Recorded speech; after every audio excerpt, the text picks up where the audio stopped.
abusiafo ya mamu nyina akwa aba ye sama majo ene eye fiada na onyankopon dum ye se no di fiada ne che ya na je se me wo case ana ene e de bro 9:30 anwumre bia Friday enkofo ti ba bi e bi twetwe bie no I was all yesterday because the telephone ebu be se tontonte ye no monsa no na ye fa adwene na asema ye ba be ka no bo se case e wo bi me no mienu nyina ye wo case e wo Ghana ene sen wo ye obema na wo yire wo girlfriend ye be kan bibi e friend no domestic relationship ye be kan wasem ha na ye ba mra ni mu ana obehu se wa ama na aduane ani eye oba na one ne ti no oba ana bia girlfriend na ne ti wakofa na betene fi osi unu mama one ne ti said the lawyer for be kan na domestic setting na wa ama na aduane ani o che no konhunhuna no tia no we as hey utumi bo aduma no adu atem eno se ubedem 2 years wa hwe kura be kwa atugu anim ubedem amoaso ahye we oba na wa ye ho oba so ayi kokonini wo de otumi ko be madwuma kokose trouble wo frefre no e ma ni bi wa sa anomte abroche anka America for Mrs. Stocking obe stock na ma na odi wachi anu afre no asend no test message opel just wo be bu also wagya no so ntiase wo harasu sa bo no motumi ni kunukrate wo be di be ma na temama be ma na te won ma o tin kase jamane susu ngwa dwane everybody no eno so bedem e violence, domestic violence, emotional violence, economic violence wo ma ni sika utumi tu be ma ni emegu abroche for no obetwen ama winter ba Massachusetts minus be 20 no to ni emegu abonto se ko na woti awonu ubedem nti Ghana dey snow near but wotu be ma ni emegu abonto oba ni emegu abonto unhuenhura no tietiem to de bia na ofere ti se wonye nipa kra no so ubedem nti ene me Wo Case Anaa ene e ba behwe e fra me vim lady efia pokua na se de ye ka de bia na equity e ma ne member rights ene ye be kan wasem no e ma bi nye e member bi so nye ti menye wadwene se domestic violence law no ye ma manko a ye ma member ene ma nyina ti mo amu ne obi wu anu age nkora na boso be ma no o se me ma hu akora no oba bi o se me ma hu akora no ye be kan nyina ho asem e wa ha na panifo akese na chese me do o ma ba panifo o ma ben chese ye ka Ghana ma o ma ben sa ma entie law no keke but tie o mo na broni be ka se let them inspire you mo mo nhye unkran se mai mi enu atumi akokoduru ba bi o mo no a bibia obetimi aye nti o mama na wo fie so o mo den o mama ema no so o mo den cause man ko anyini na mama so anyini a ye nya equality o ti ase e wo se ma ye manya adwuma pa ye tue ka ye e mama so nya adwuma pa ne ntu o mo ka ye fairness ne ye pe enya ntokwa ne mama be ko ti na esi sugar dem gh no ye sugar mama no ma jeje so ye sugar mu wie no ma jeje so amukra mo so mbete paw enti adwumai me mo akwa aba na emra Adom eye Adom TV so me Wo Case Anaa live ene de bro ne ubon se ene mpanifo akase na betwetwe komo chief superintendent owusu acheme director Emma Dofsu adwumako no wom na domestic violence and victim support unit a efa emre ye domestic violence act no wom hwe so ehwe se emra ne be ye adwuma sanso na maame glory for ebuedu ye lawyer o say lecturer e wo Gimpa law faculty na maame ye kan wom start so wom kan maye edu ntem a enkrani be ka se blematutu kaje blematutu Mami we odimu akotene se ovem ene hu no se ma wa small girl je say wo adwen pa na udwene nipa ho a unyini da every day bia wo ovem wo ahoden nti ema mienu no be boa ma ne me Wo Case Anaa ya hwe mra no yin se de mrante ma makwaba ti lawyer wo de me hu amani age because me hwe adwuma wa ye asom Ghana man pa wo kwa de ayi award ka se order of the voter no Kofi Adoma was order of the voter o see amobi o see amobi menyabi amo I'm sure that more about because order of the officer of the voter good because udi o se o fata adwuma wa ye Ghana ha esombo na still a ogusu abemu muyi na ogusu ye ni sopanti na emu bi ye di mu achi no ya yesu amo yes ye ni se radio Adom but ahode no so Onyankopon oboa oyi dibi we akwadura omoa odem Adom ne ma wo na ode ye adwuma da se ani amami a wa ben chief esupo wusu acheme director of Dofsu o say lawyer ni enti Dofsu director Anyakopon sha oso wa ben pa Dofsu se police body ni na lawyer so Kofi Boachi ye lawyer chese munyina mbe se mo san age law no boss mo san ye police enti mami ma akwa ba so aya ade papa because the o mami anti gift num di kan ye ya wo de busante gloria wo beto aso no enye na wo do law no be kan ne o ma wukra enti mami sha se e wo so ne musa se ye kan law na act 732 no aye domestic violence law na act no yes be domestic violence and amaka so one ma you top money ni ade na maka e kire sen okay me that say say you can say domestic violence na ye hwe free nema bebre o mo si page on kakra as mema no okay wa ho fe no kwa ye mesmerize o mo da but me that yes can say domestic violence na ye ka obi a oni ne wo relationship bi mo I say me fan say aware empenatwe abusuamu obi a ne natena da a mo agya ekura no say o committee uye utumra bi ewo muntam anase uye no boni bi a eno no e come under domestic violence nti boni ben sa na o so ebi eye se bi a obebo no ebi eye se bi a wa ma na aduane endi ebi ye se ebi a uye na yakayaka de o sori a udi nanim twitwi form uye ne se bi ompredwasa onye nipa enti sa nyama na esisi wo efiefiem relationships mu so ni nipa na jai once ani na ye bibi da se bi ompere ze mpantwe se ya ware amu jai da se bia wo adapte akra no by law wo adapte no anase obisuani bi se wo ye no sa yakayaka niema bia osuso ne nofo se bio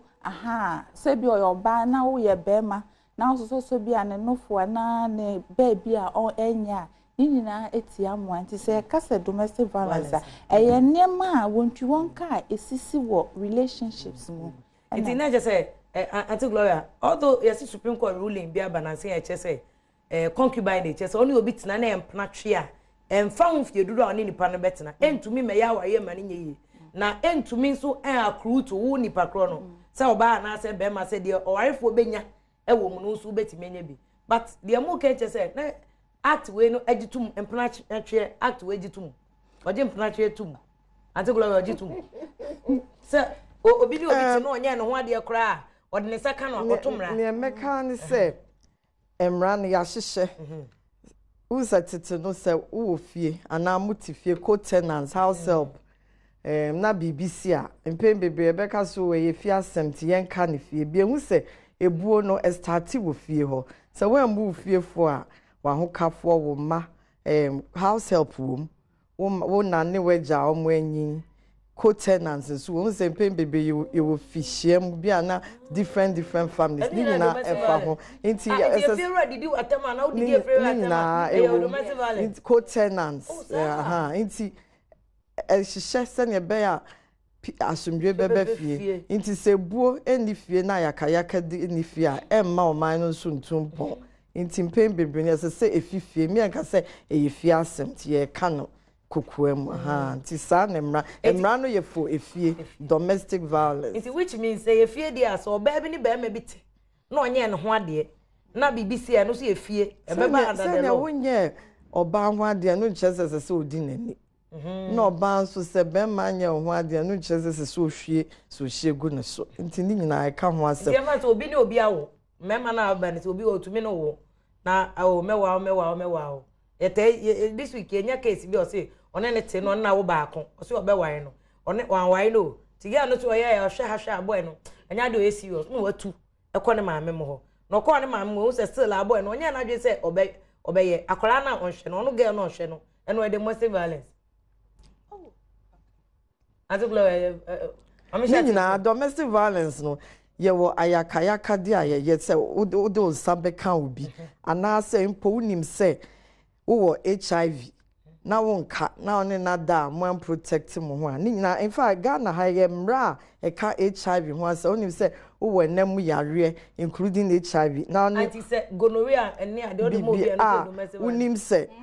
ni nyina e ka ho e ka sexual violence ti e ka ho e na se bia obi chop money wunyi chop money ana ne ode na adwuma wo bese no bia ne kiosk no akobubu no apark nua no e won pass ne o ma mi kan ni stew e no ye economic violence just say wo person ne sanu aduane e bono ana say harassment bia ne ye adwuma na well ye be can say harassment one ni tifie na wo intimidate no maid servant report tifie o ye adwuma wo ho e no so intimidation ni nyina ye ka wo ho ana bibia obi wo ho so a on fanin san kan on your she name was send ye or new bidding wa psychological no so come was nti anti mamra honum say the other best o ma me dey so senya madam akano say obi se obi ni obi tifie na se oso on ware ntu watu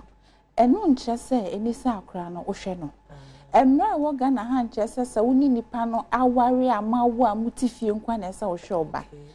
se bi ompredwa saga na ye ni obi efe ne bastard ha enti once akra na be aba asase so no wo papa no ene maame na sade se mo hwe nkra no enti se owo oni obi awo na se wo nhwe akra na otimbe report mayen ye betimi a charge ni pananda the Children's Act maybe a non maintenance failing to provide 37 one more paper windscreens and no more papa na ada mo charge omo say na make say and no mo so be complain Debbie ye ntwen no we social welfare adwuma wom me mpese me call e honom ti ho de ye nya ho but say obi nhwe ne ba utimi de ne ba dosu ye de ne ba fa emra kwan so ye betimi a charge the criminally near the criminal court then the court will decide for on that it is be man ka say oba no o suspected akora we kranya ne ba into on hwe na so wo case was a man bi so nyu obi no ne mema be 3 wo hono and then you go to the court get a court order na enye DNA test for the DNA to show say oba na enye oba but until then no utumi nka say me hwe akora no there be so we need the panel say oba if you are contesting a paternity no dia then you go to oba we encourage you to go to court e refer one ma court oba no so say wo be ma no na wo si enya meba wo so awonkonko ye DNA tester we encourage the lady to go to court court be ma order they will do DNA then the end result so anti-gloria machokas na so mo framra no kra aka say woni obi nyinsen a ese so ma no chop money kosi so be wutua ne aspiti ayaresabia eka kosi so be wo so ese so hwe abofra na hwe na no kra kosi so betwa nufuo na so yobi okosukuu so ese so oboa na osan akosukuu no so osua adwuma ese so wutua no san ko Children's Act inti ne be say the mema o have guilty yeah be say bibisa yen keep receipt maternity ni ade yen keep card say chese wa boka na wadidie mu bibia say ne be ye duso a court no betumi ahwehwɛ mu yie na omutu etumi as etwa eka no ama antiglo wo de wa ye ema ho adwuma ache ade ye ne ye say ema ne mema ye pay wo kan wo say e wo so ni obi nyima wo be ma no wo hwɛ no wo tua ro chop money na yes ene mema ada na ye chop money actually yes say emra na hyehyɛ emra na say why na ntua chop money no pen bebre no ade amehu say titru maba wa teenage pregnancy bia wo behwe na oba bi ababa wa binyam wo be bi sa no na ye bia na teacher bi pen bebre ye ni schoolmates and schoolmates wo be bi sa so we na wo for ko school as a okosua de as a so prepare for BC na wasinti ya bibisa say nenti ni say ya be oba no so na chese suku no no so nkobi nti pen bebre no sa bofra no question as say na wo for no hwe na nyinse no omo hwe nyinse but ye ni mra bi wa hanu ma chese wo say wo hwe section 1 na o kire what amounts to domestic violence I say wo kire oba no kom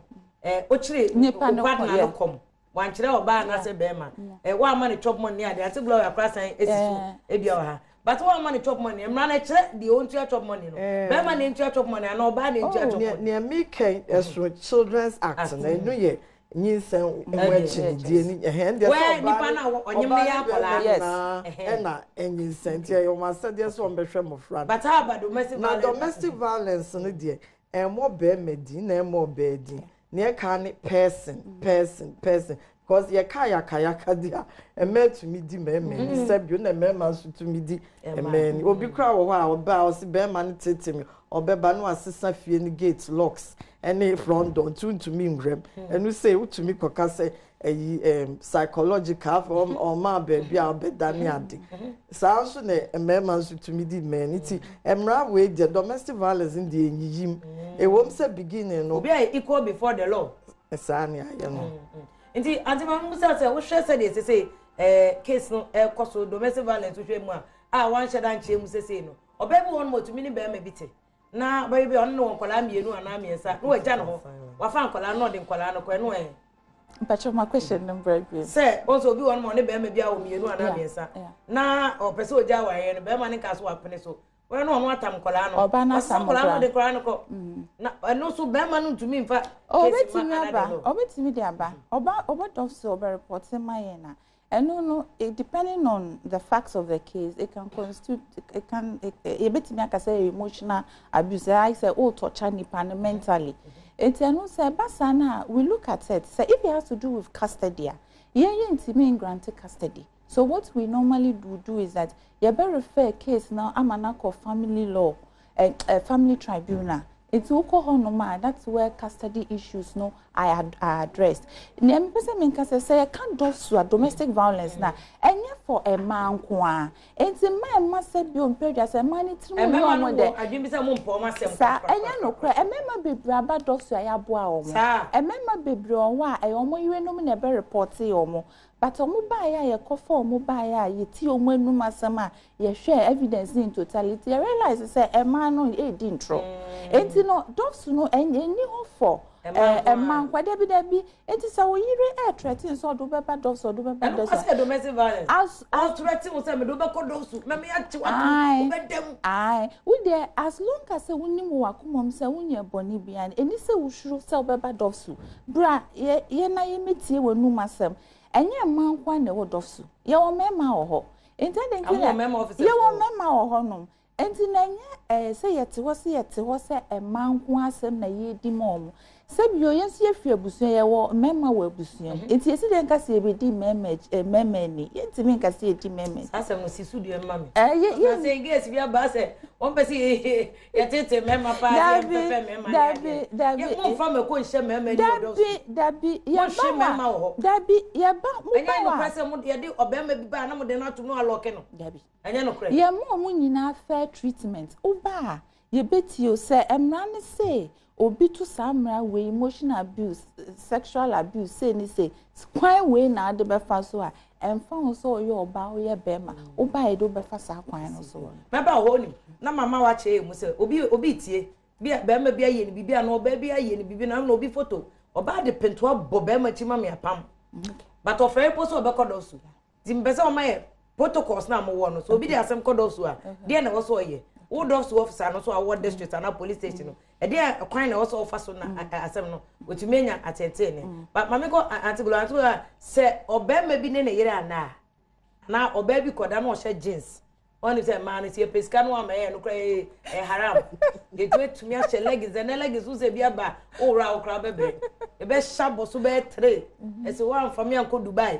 one family anko ha bronye one to Dumasi amame ene bi eja wo mieja oya sano ni kuna ya aka obedi na tembu otumi ko de dwuma mkokose trouble kwasi papa kora top money we de bia kwasi papa we nim gwase we adwuma ese be ma we wonya be ma papa e ma bi ye torture o wo so torture wo be torture o eno e mpacho cheche ma e den under the law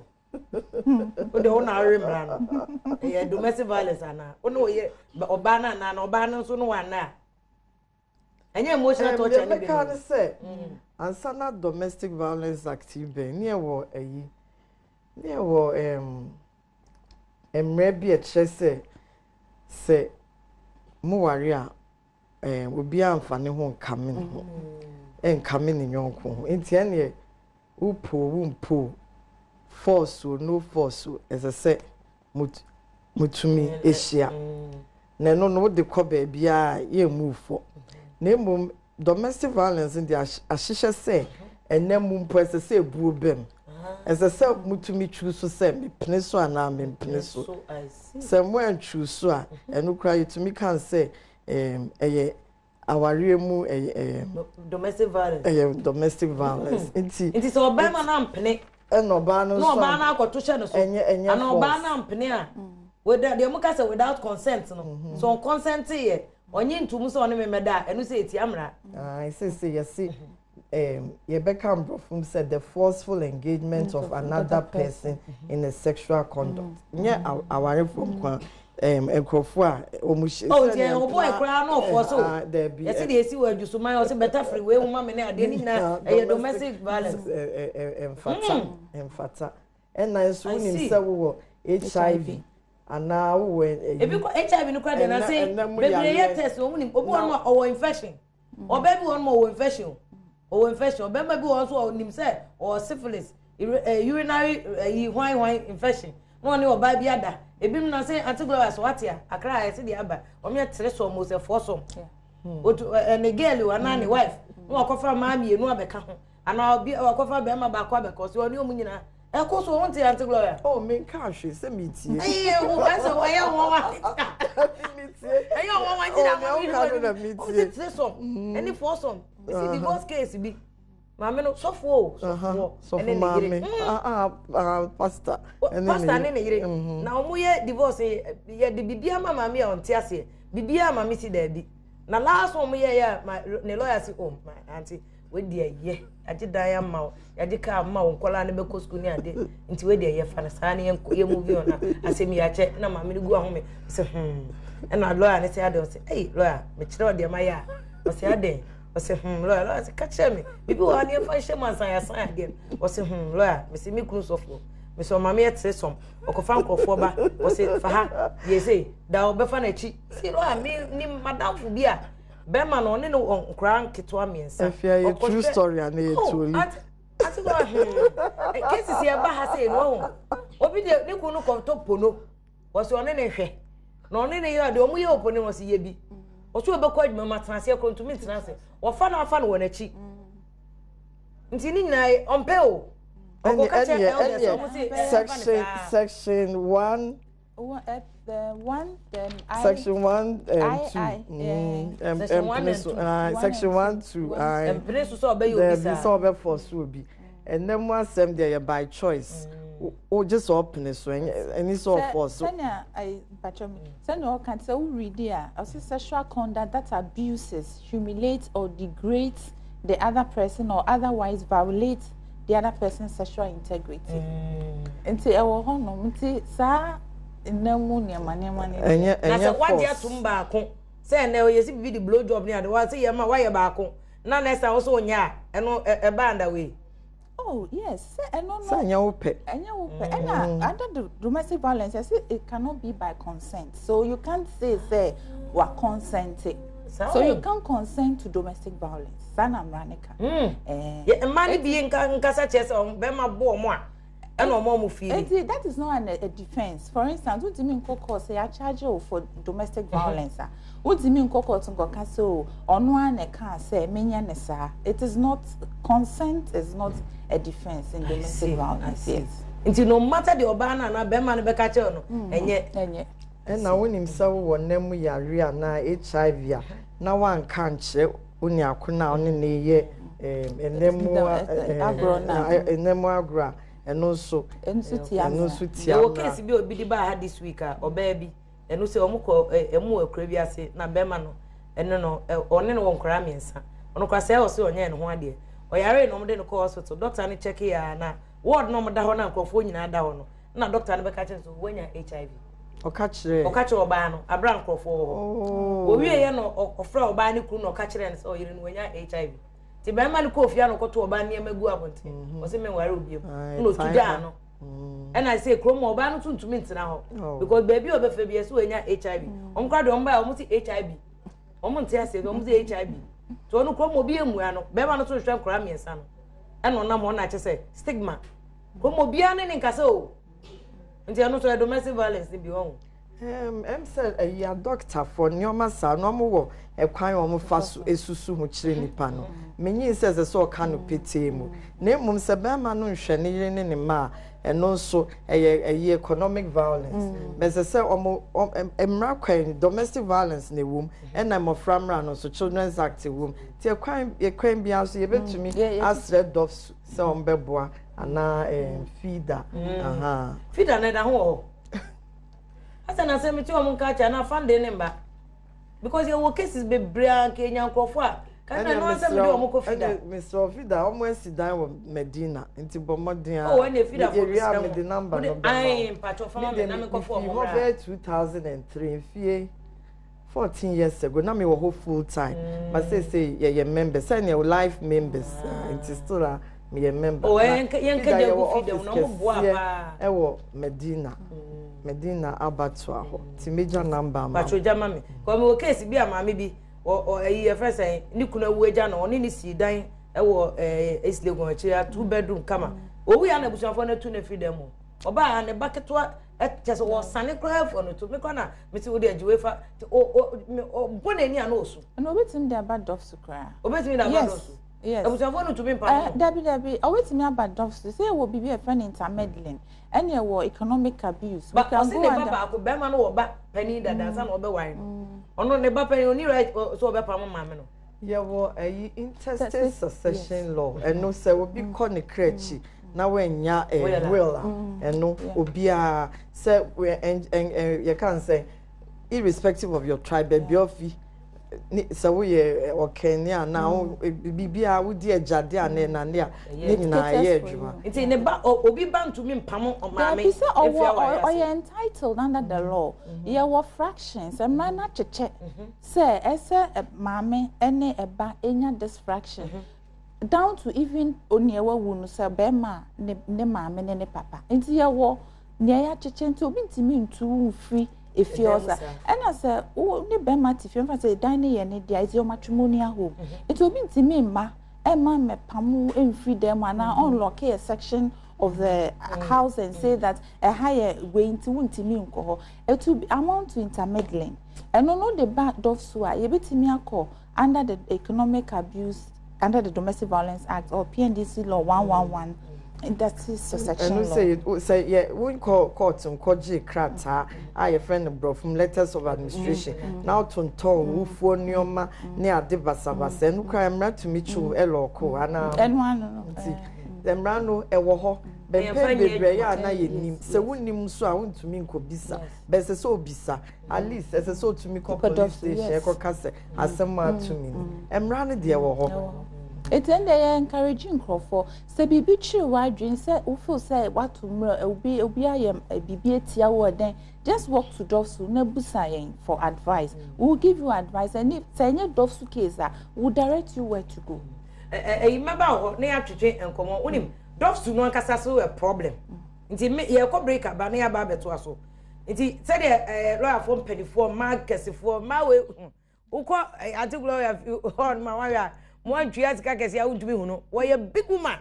very big woman na Dofsu boss wo police for be salute no memma kentinka wo mo salute no be 10 asana wo do the office wo mo nya ni packet one manya wo mo anyumre nti question bia mebusa ye kwa aba ye ba oni mebusa se Dofsu for no mo police station no oba bi ba ha so be ma bia on ni kunu ono ko nya ne ho ade nti onye ni kunu bon nete nti domestic relations on na wo 5 wa pam na si abonten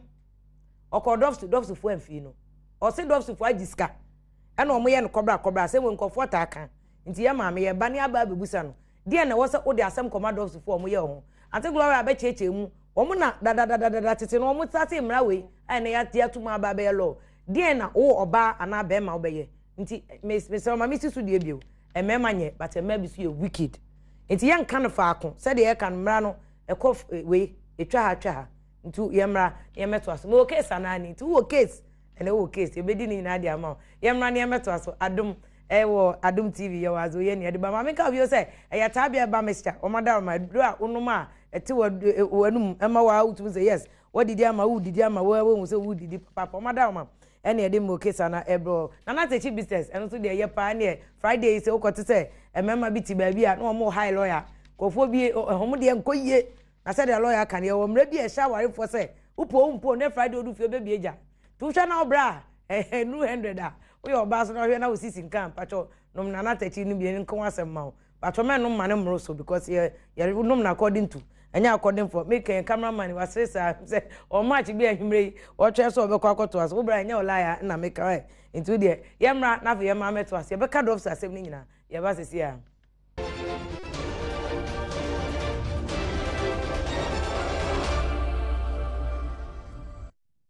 abusuafo ya sama makwa babiem ye wo live o me Wo Case Anaa so Adom TV so na enkomo no aye bo no aye de because eye emra ene ye ka na me ka se be ma wa ma oba chop money se de ehye a woni ni mienu maye se bia wonyem se oya wo yire se onya wo yire se oya o maid servant se onya o maid servant wa ahwe no wo che no kom wo tete no wo hye ne yawa ubetimi adem domestic violence law no ese ubetimi adem minimum not more than 2 years 2 years yo ubedem ti ma sa sema ye ka ne nye easy ana wo oba na wo de ote wo onyenye me hye se ba na oba bi aka che ni kokoku ate ubedem won dem utu bedem wo oba no tu bedem jeans na wo oyi anu akohye no so won ubedem unu be ma ne na wo tete no wo tiatia no obi tumi gina bonten esi ni ne synthetic 2 aka che ni kunu se be kwasea how what disrespecting be ma no woni pe nyina anim nti manye me ma no so nye we respecting yonko na we respecting yonko ne atugba te wonum kwa wonya adwuma nye obeda na we are respecting we dia obekọ so won atugba no se de eba no mu na opro ni mu na say lo no ano obeka ne so ate say kofo mienu bi akwa kodam asibit ene abuga pele pa cho enye funny issue e fa ho ko but na me ka say ye ba bebusa dof to say kwan ben so no bi di case bre o ma wo so o mo fa so koso kofo bebe adwene de o ma dwene say dof so fo nye so dof to see nye sa na te e ntro ne akotwesam e na nkofo di ntima me yemra so dof so fo so bi di case ba mo a kwan ben na wo so mo fa so je asem no okay that's case ne bia ne senya ye no but near a cut across ne say oba the counter wa oba be the initial complaint no obiti counter na chi a obeje wanuma se obiti wanuma se na watwra hye book kese bi otro say busa book ni mu a na wafa krata bi efe no diary of action na wa ye initial complaint na guso ye wo duty roster investigator ni also duty anopa awia ene anwumre enti no obehwe eno so station officer no behwe duty roster no so no wa assign investigator amount enti ya assign investigator na ma se wonni police station ho at the time a obefrel oba ye beju statement ye ju statement so evidence bi o ho a initially betimi a collector will collect all the evidence ye wia then whoever is a suspect no na yakwakoche suspect no ono so ye de ne ba emremu no eye ne right say etie nanum asem enye se oba ye na ne de na kwakoche cells ne ko sisa na moye dabi enye sa wo police ni now do obi kwakoche cells na wanje nanum asem na asem to no cells bibi sebio nyame mpam owu a police ni no ho be kire oba ho be kire oba police for na so omo bo omo guess ni omo yire no mo e ye mo na say police domestic violence law a chief police ni bi ada wo se wutu wa ye tintin gram wo chi obemem na ka so obobo na hia me mo be ma because eti amra enti men sakra no ya ntete me se menye sa enti anya ade a enti se be ma ne ba anya so ba anya de wakoshe cells there be esi agi wonu masem first enti agi wonu masem a ye ma bail a ye wo bibi different conditions under which ye ma bail offenses be o ha itimi ma bail offenses be o ha ye ma bail enti no depending on but domestic violence act no the obey na the domestic violence in ye ma bail man okay near I want domestic violence na make say o conditions obi o ha ye bailable if I say ni na you can bail but so ba o hwe facts of the case now feel say me jai nipa no ma no kwa obesan kokose other offenses and obesan koya any other thing and now sometimes cry for no any own security ntino nyasan kofo be bo no exactly ebi opia no kolenche no because ebi ade no awaye wa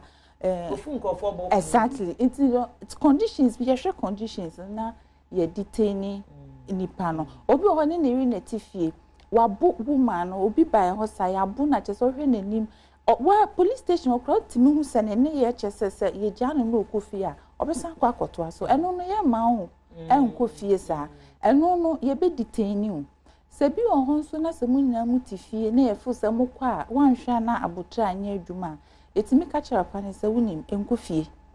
ye be ma bail kona koda baby but me ensi fie ho no enti se ne ye be ye say ye mema bail no ye ma bail ne ni se ye ma bail no ye detain you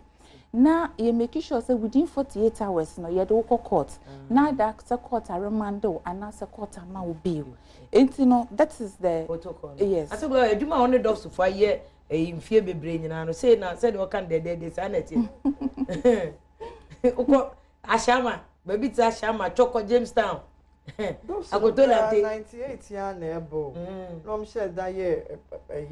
police administration share that year women and juvenile unit them say after some time no bro so no sister na year no dofsu send ebe broading akaba mema ebe cover bia anti na say ana ade a elaki wo men hane shelter bi abofra bi onya hoto fie ana oba na be me bi empem bebre ye kan ma because statistics now a man no ebreche mema and let's be honest about it empem bebre omo ntumi nkofie because efie no asumdwe ni ho obi oyi de sabio janan she nanum yi okọ teche omsi o yemfa nkofie ne enkoka odu ni ehwie nso eyinkwan so gu no so nkwan hyehye na no fine inti pen bebe ye hia bibi te se small shelter min kan efie bi a ka district assembly so munye fie bi for enkol emofra ne nkofo eyem vulnerable a omunya ahoto wo fie mu obi beka se ne hia stadium there be ye hia stadium bibi kakra bi 5 bedroom house yes I have mattress bi wo no bi ada baby because ko baby obenya baby ada because ebi wo ho a efie ahoto ni ho wanwe kra ne oto abofra no mona no ko fie ho a oye busuani bo be se de ko abu no uko ya another si say oh ya throw statement sako yi uko nyina wati ko ya odudu uko oh any dear because okocho abo any dear dofsu ni a obe ne sana wanye ne dwuma ye hwe ansa na meka na ansa na ye beka sesan ko fie no ese ye very sure say uko no ye nipa no ko commit higher offense if there is a possibility ye hwe ne many yes no ye hwe ne mama ma example maybe about 5 years back obi ba me office na assault enti me ye madwen say omo nti fie ba ko nti me so metimi ama be nti me ma instructions say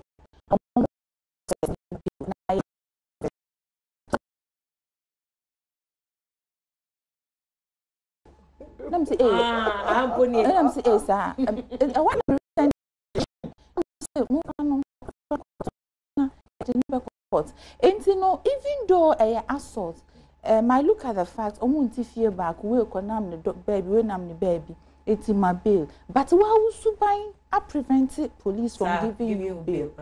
it's in the share say if we don't foresee the possibility so ebia over commit higher crime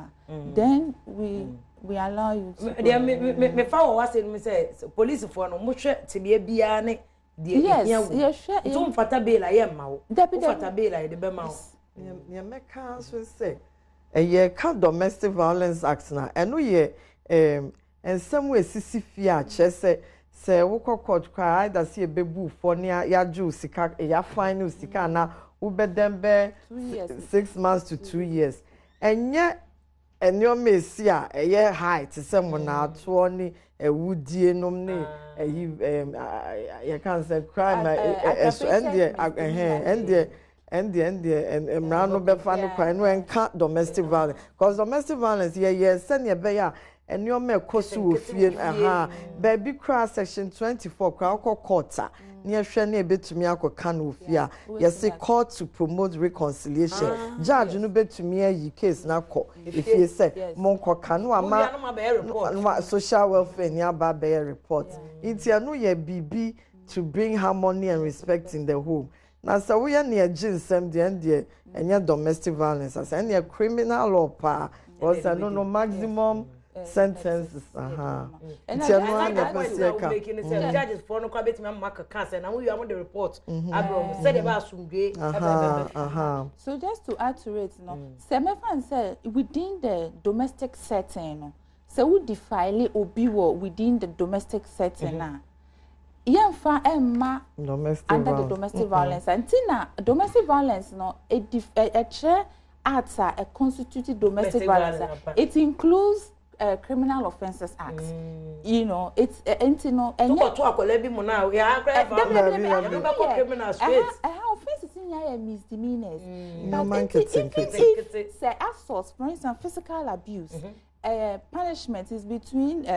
either a fine or a term of imprisonment, not more than 2 years. Now, say whatever assault now committed and assault, say aggravated that we will not go under. We will go under. Yes.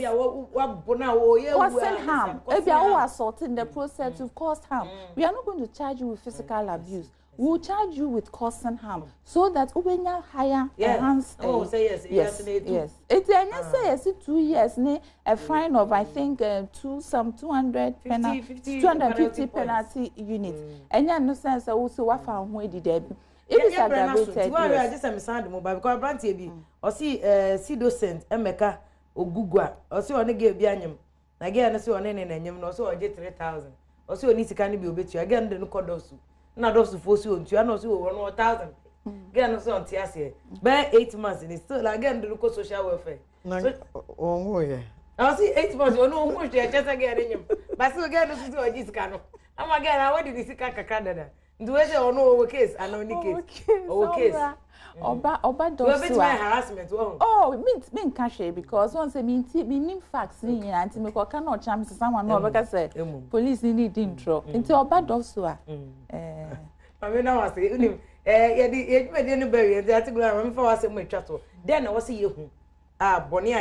my memma, so yeah, memma, and memma, you near double. Media, me can say a real perfect, yeah, Kane, near 2 years hopeful. Says ya make us say domestic violence ne BC. Timesre and sorry mo pet shelters as a BBC ewo important be on bet to me akwa ada honom. Cause I also be coffee na pasa akopra na abofra ne ho nton wo fie ye in some way sisi fie ide ye nkole onya baabi mfa aha na assemblies no so ebe to me ahwe so benya shelters cause them pen bebre ye see ye ba ko obi akra but national interventions na mo I say a community no na hwe mo be to me di one dan I sa ache ana om do be to me abaya dan bebre cry near the abo my friend teacher e ma ho a omo wo sa tibia mu ban ye beba ho ban na aduane num ne ade kra bi communities can help and so can help na ye kra Adom TV betimi afa nti yan share communities chain bi a one national intervention say shelter ba ko akra na ibi yan share communities aduane e ba obi enya bi di so ye betimi sana nke de bia na de TV kakra kra cause obi won mo pebe bia da ade cha na ne kra na aduane na ba keke ebi asini pa bonu for sister also amamiti o final words oh ne mekacha etie for ne se misrem adofsu no eni ho for ema nko a e ho for mema e ho for ma e ho for nkra ya abuse omo house help for enti ya encourage obi ase ombra dofsu oba na se bia wo case no for say entie ni ya investigator na handle case ya misrem hwehwe station officer ana hwehwe commander no ho ana also say enche bia dofs for the number bi betu dwa wobetimi afre wobetimi send a message on WhatsApp to national headquarters we can then call the region directly to find out why your case is not intimacy. Maybe office I've had a lot of people calling in said Kumasi or Boas in the case handing here I have intervened as a case no work court into your sermon Dofsu na nye oba nko ane ye ma obia and na district police station ya dofsu and not every district because of structures in ade but we hope to expand eti mama na wase ye mama no ma boa ye chese na de nyakopon ya dem se jamaji se next week me se da sa achim edum betra ha because enkofo bebre o question a chese ombusa branch e bi se na yere ka so ne na because all man chop money and Nigeria were right and I said Nigeria so betimi a charge no under also because emotional torture and oba no torture no so e wo honom and I say if you we dey serious so abranti bi kwa dey say ade we dey very serious onim se mrawe e wo Ghana hanom say one to chop money a ahwe abekwa akodem and wo mranim nti domestic violence na e kan member bi to me yes oba yire wa no wo girl nti okokro ma no akodidi no akoye no mfo ne ge nada oba no ono na opa koto ahwene egu oba popada omua da eye domestic violence emra na eka tu ya be ma na yesa obedem me kwa de me ya say misdemeanor ka enya mra emu odin na ka so do kwa tuba o na duro na dwo so ho a obete pa but when you me na ase but nkoda na onya yi bi a adonko ni bi atwetwa bi mo amwa ware legitimately no mu de mutua chop money na ya ma mo kwan say mutumi consumate mutumi ne mo yire nom da na mutumi ne mo kunu nom da monom adonko ate na yakopon ya adoma e be share next week Michael Pabila any prudence na your research assistant omo eboy ya ma me chief supo owusu ache me director of Dofsu and Auntie Gloria for ebodu say lecturer gempa o say lawyer penipa o mienu and on boy me edid me dey ebre production team na yakopon share brene dey tia me timi mo bo mo nyina din yakopon ya adoma next week e be share edama se ma munya mo